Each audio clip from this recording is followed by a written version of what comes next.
A very good afternoon. It's 1 p.m., the first day of September 2025. You're watching Younib TV News at 1, our first bulletin this month. We will be bringing you news, including those of national politics, where President William Ruto engaged with residents of Siaya and leaders on key development projects, and also former Deputy President Rigathi Gachagwa's talks with the locals in Rongai. All this and more will be coming to you right after the highlights.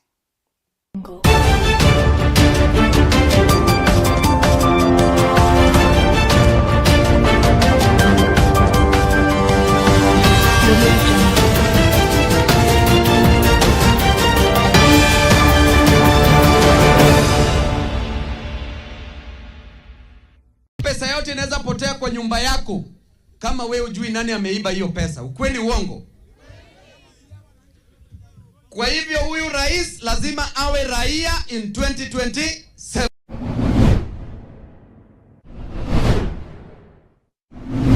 Without the dangerous work of human rights defenders, this country can easily fall back into a dictatorship.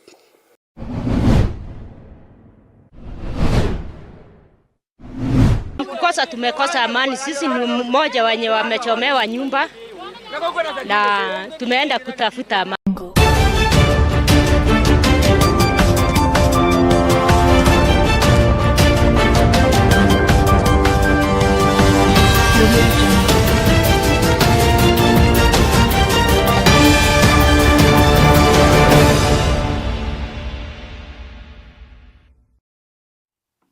Welcome, my name is Cliffe, Omondi. And now the dispute regarding the shift to the electronic government procurement system advocated by the National Treasury is escalating as President William Ruto asserts that there is no reversing its implementation. The president cautioned procurement officials who are against the e-procurement system to consider resigning. Ruto was speaking during a church service at the Siaya ACK Cathedral yesterday. And we are going to implement e-procurement. There is no going back. Any official who is not ready to work with us in e-procurement, they can as well leave.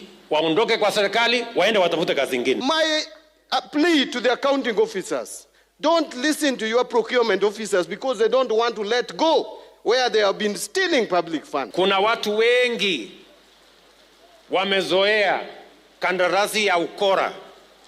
Kitu ya shilingi 2 tunanunua shilingi 10 kama serikali kwa sababu ya procurement ya ukora hapo ya quotation na nini na nini. My team at the National Treasury did not have a weekend. They are making sure that by next week all state departments, all county governments are ready to do procurement through e-procurement platform. What this country has always required is leadership. Leadership that is prepared to make hard decisions. If there is a member of parliament, including myself, who is running the hospital and is involved in this fraud, we want to urge you, fieka hao. If there are people in the mainstream government who are also involved in this fraud around SHA, fieka hao rais. We are supporting Baba Raila Amolo Odinga na President Ruto to fight corruption. Ile corruption iko kwa serikali, Mheshimiwa Rais, onyesha sisi tasaidia wewe kufagia. Your Excellency the President, you are on the road of putting Kenya together. And this is exemplified by the fact that when you are forming your government, you included the people of Siaya.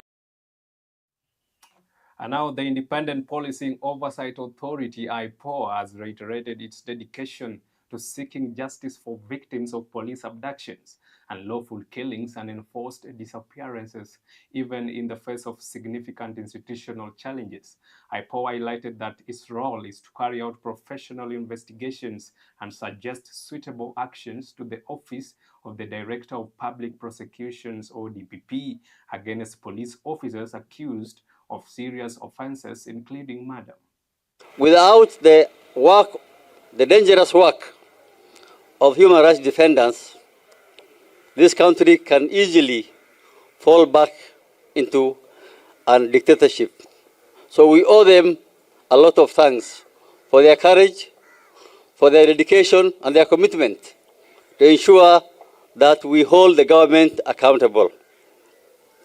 As IPOA, we are committed to ensure that there is justice for the victims of the families whose loved ones were killed by unlawful means by the police, whose families members have disappeared without any explanation, without due process. Our job as IPOA is to investigate professionally and recommend to the DPP what to do with the police officers who have been accused of murder or other crimes by the public. And as we are talking now, we have several files which we have investigated, completed, and sent to the DPP. Yusuf Mahmoud is correct.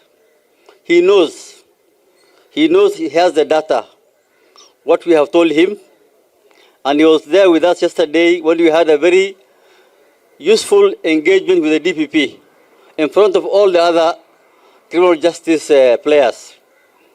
There are a number of files which have been completed and are still waiting for a decision from the DPP, including Gen Z files and the the anti-finance bill files. As IPOA, we are having a problem. On the one hand, the police tell their superiors and the government. And switching gears to politics, former Deputy President Rigathi Gachagua has now declared that the Social Health Authority is a significant scam designed to extract billions from taxpayers' funds. During a church service in Kajiado County, Gachagua reiterated his assertion that the State House serves as the hub of corruption, allegedly involving the bribery of delegations from different regions. Tuko na shida kabisa katika nchi yetu ya mambo ya ufisadi. Hakuna kitu naendelea Kenya, ni wizi tu. Kila kitu ni wizi. So when I was in the United States, nikaona rais wetu ameongea na ukali sana mambo ya ufisadi na mambo ya hongo, na kusema wabunge wote kazi yao ni kuchukua hongo, na hata kubali hiyo maneno. Nikafurahi sana kama ameamua hivyo, kwa sababu yeye mwenyewe ndio mwenye kuhonga wabunge. So I thought hiyo maneno sasa ya hongo imefika mwisho, lakini sasa ndio imeongezeka. Moderator, pale State House sasa ndio pahali ya corruption and bribery. You know, we are in shock that pesa ya SHA inatumwa kwa mahospitali that do not exist, yet mahospitali ya kanisa, mission hospitals ya PCA, ya Catholic churches are not receiving money. Money is being sent to non-existent hospitals. Sasa waziri naitwa Duale anasema we shall shut down all those hospitals. How do you shut down hospitals that do not exist? It is unacceptable that foreign forces can invade Kenya, and the mandate of the Kenya Defense Forces is to protect our territorial integrity. And it cannot be that foreign forces are in our land and the government is quiet, the Commander-in-Chief is quiet. We are asking the Commander-in-Chief of the Kenya Defense Forces to immediately order an operation to flush out foreign troops out of our land. Pia tumeona ya kwamba hiyo familia kubwa, kijana wao moja ati anataka kujenga private stadium kwa hiyo shamba, alafu watoto wetu wakose pahali ya kuchezea. So mkitumia kifua mjenge hiyo private stadium, hiyo stadium pia tutalegesha kwa kanisa, alafu ndio watakuwa wanaimanage. So let us not force things that are not right. And it cannot be that a government ilisaidiwa na kanisa can turn against the Church of Christ and go ahead to grab land belonging to the church on behalf of the community. And still on politics, a brawl is gathering in parliament as lawmakers associated with the Kenya Moja coalition have presented a serious ultimatum to Health Cabinet Secretary Aden Duale, either to resign or confront impeachment. The members of parliament charged Duale with overseeing a deteriorating health sector, contending that Kenyans are enduring hardships despite the government's attempts to reform the nation's health system. Central to the dispute are increasing allegations of fraud within the Social Health Authority SHA, within which involve payments to non-existent facilities and fabricated claims. Sisi kwenye Senate hatuna nguvu ya kutimua waziri, lakini tunataka kuwashinikiza nyinyi ambao mko kwa National Assembly. Najua signature ziko tayari. Huyu Duale, wakati mnatoka recess, muhakikishe mswada umeletwa, kwa sababu he must take political responsibility ya wizi ya pesa ya wananchi ambayo inafanyika pale kwenye SHA. Nimesikia mheshimiwa Cliffe amesema tukirudi bunge tunaanza kuweka signature ya kutoa Duale. Mimi nitaunga hawa mkono tutoe Duale katika wizara ya health, kwa sababu ameangusha wamama wa Kenya. Hii mambo ya empowerment, tulikupea kazi utengeneze miundo msingi, wananchi na vijana wapate kazi. Hakuna mahali uliambiwa kama rais kazi yako ni kutuma watu wanazunguka na helikopta kupatia vijana wetu shilingi 50. Pesa yote inaweza potea kwa nyumba yako kama wewe hujui nani ameiba hiyo pesa. Ukweli uongo? Kwa hivyo huyu rais lazima awe raia in 2027. President Ruto must be resident Ruto in 20. Want Kasongo to release Baba. Kasongo and Raila Odinga can never be on the same page of the history book. It cannot happen. And you are telling them very soon, huyo Baba atawatoka. Tuko sawa. Mnaturuhusu. Na tutaweka finya, tutafinya hadi aachilie Baba anguke. All right, we're now taking a short break right here on Younib TV News at 1. Stay tuned for more stories from our counties.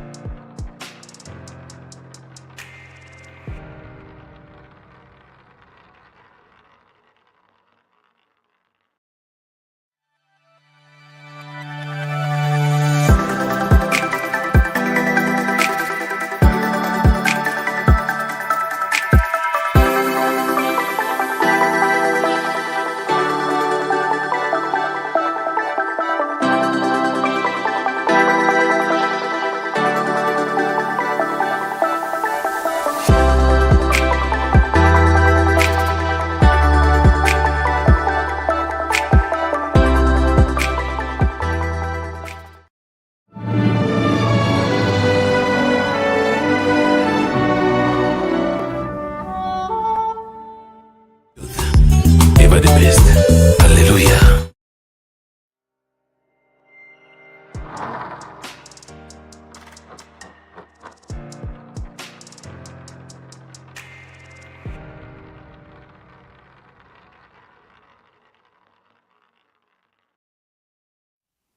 Welcome back and thank you for choosing Younib TV News at 1.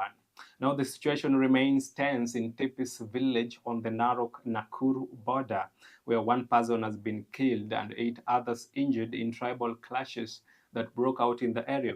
More than 10 houses have been burnt down following the clashes that broke out last night. A night curfew has also been imposed in the area.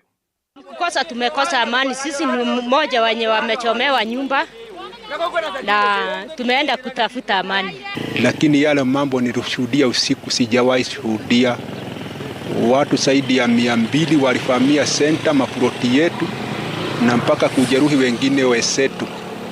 Na ndio nimeona siwezi vumilia, heri niende nyumbani kidogo mpaka amani ipatikane, lakini najua kwa sababu Mungu yuko na serikali iko, suluhu itapatikana. Kwa hivyo naomba nyinyi tushikane, wakazi wa Tipis market, kwa sababu yote Tipis vile nimesema ni mpaka yetu ya jimbo la Narok na jimbo la Nakuru. Kwa hivyo tushirikiane vile tumeshirikana mwenzangu hapa na kamati yote ya usalama. Kifika saa hiyo kila mtu, na kama ulichelewa kwa shamba ulale huko uendelee kesho ya bandari ya kuja kuchukuliwa tena na gari.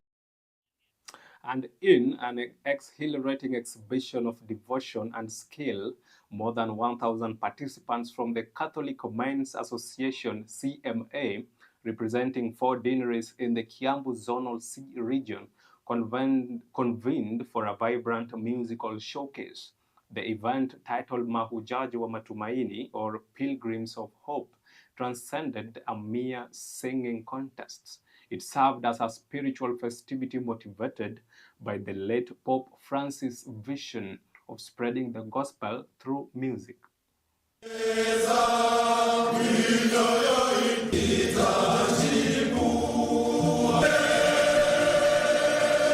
So tukisema wale ambao walikuwa kwa list na hawakuingia, pia hata wao wajipe moyo. Tunaiba mambo ya matumaini, wahiji wa matumaini. Ukipoteza matumaini kwa wimbo, maisha utapelekana nayo namna gani?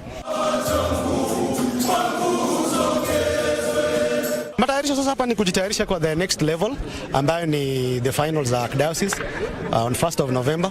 But before matayarisho, sasa tuko na mbuzi hapa, tunataka kwenda kujinice.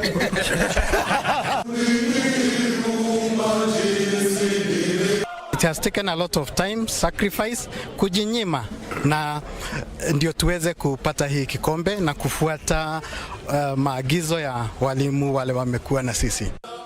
Tunapokutana hapa utafikiria sisi ni vijana wa miaka 15 kwa sababu tunacheza, tunaongea kama watu wa rika moja. Kwa hivyo ni kweli tunapokuwa pamoja tukiiba hivi kuna tiba. Stress zinaisha kwa sababu manyumbani hujui kuko vipi. And now let us get sporty. The young footballers at the Baba Dogo grounds were all smiles when they received a courtesy visit from players of Harambee Stars in collaboration with the Raymond Omolo Foundation. During this visit, local grassroots teams were presented with playing kits and footballs, fulfilling a commitment made by the foundation. Harambee Stars midfielder Faustine Odhiambo emphasized the need for further talent development initiatives, highlighting the significance of the Baba Dogo grounds, which has been embroiled in a land ownership dispute.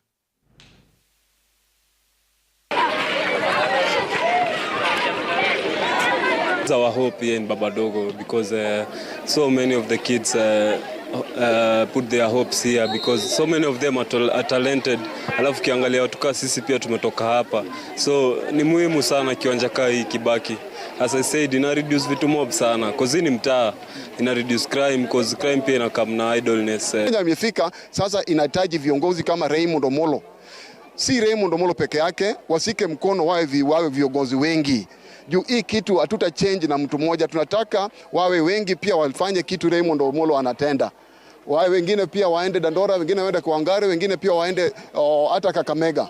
Ifanyike Kenya nzima, ndio Kenya tutakaa na wachezaji kama Nigeria. Tuko na wakina Olunga wengine hapa wadogo, wakina Olechi wadogo hapa, wakina Mugubi wadogo. Kwa hivyo mpira inalipa. So ningependa kuambia vijana pia kitu muhimu kabisa ni heshima. Ukitaka kuendelea mbele na talent yako, kuwa na heshima na utaona mfano mazuri kwa heshima yako. Today the government has done and has been a role model to this community by buying the uniform to these children because even some of the parents they don't even support the sports but when the children come in this field and the leaders support them financially, this is encouraging.